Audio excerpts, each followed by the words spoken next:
ఎందుకో ఈ నిరీక్షణ, ఎటువైపో తన ప్రయాణం. గమ్యం తెలియని బాటసారిగా అక్కడికక్కడే తిరుగుతూ కాలం వైపు కన్నెత్తి చూస్తున్నాడు. అన్నం దొరికే చోటు ఇదే అయితే బాగుండు అని మూసిన కొట్లవైపు తదేకంగా చూస్తున్నాడు. గతం గుర్తుకు తెచ్చుకుని గుండె పగిలేలా ఏడ్చే క్షణాలను తన గుండెల్లోనే బంధించి మౌనంగా కూర్చుని అలానే చూస్తుండిపోయాడు.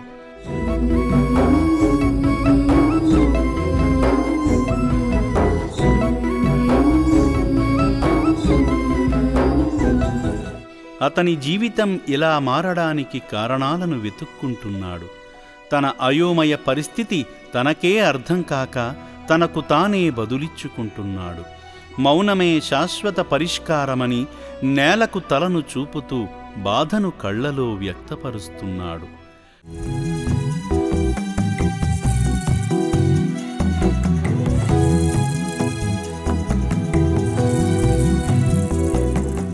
కనికరించిన దైవం మానవ రూపేణ మందలించుటకు తన దగ్గరకే వెళ్ళింది. బాధపడుతున్న ఈ మతిలేని మనిషిని గడ్డం పట్టుకుని మరీ బ్రతిమలాడే విధంగా ఎందుకింతలా బాధపడుతున్నావు, నీకు మేమున్నాం, మాతో వస్తావా అని అమ్మా నాన్న అనాథుల పుణ్యక్షేత్రం సేవా సిబ్బంది ఆ వ్యక్తిని బ్రతిమలాడి వ్యాను ఎక్కించారు. ఏదో వేదన తనని వెంటాడుతోంది. మౌనాన్ని వీడని మునిలా ఆ మనిషి ఎక్కి కూర్చున్నాడు. దిక్కులు చూస్తూనే పరధ్యానంలో ఉండిపోయాడు.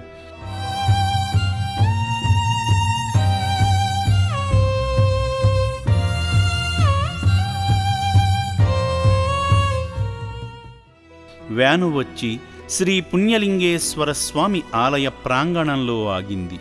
తనను ఆశ్రమంలోకి నడిపించారు. శ్రీ పుణ్యలింగేశ్వర స్వామి ప్రసాదించే పునర్జన్మ కార్యానికి సిద్ధం చేసి అతని జుట్టును గడ్డాన్ను కత్తిరింపజేశారు. తలారా స్నానం చేయించారు.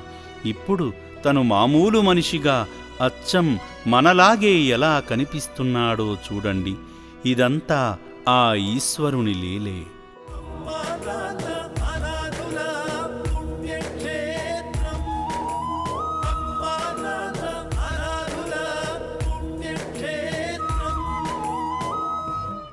పునర్జన్మ భాగ్యాన్ని అందించి పుణ్యక్షేత్రం తమ బిడ్డగా అంగీకరించే భాగ్యాన్ని శ్రీ పుణ్యలింగేశ్వర స్వామి ఆ బిడ్డకు కల్పించాడు. భగవంతుడు తలచుకుంటే క్షణాలలో జీవితాలు మారడానికి కారణం ఈ అభాగ్యుని జీవితమే అందుకు తార్కాణంగా నిలుస్తోంది. ఎందరో జీవితాలను మారుస్తున్న శ్రీ పుణ్యలింగేశ్వర స్వామి మహిమలను మీరు కళ్ళారా చూసే భాగ్యానికై తరలివచ్చి స్వామివారిని దర్శించి ఈ అభాగ్యులకు ఒక్కపూట అన్నదానం చేసి వారి ఆకలి తీర్చండి.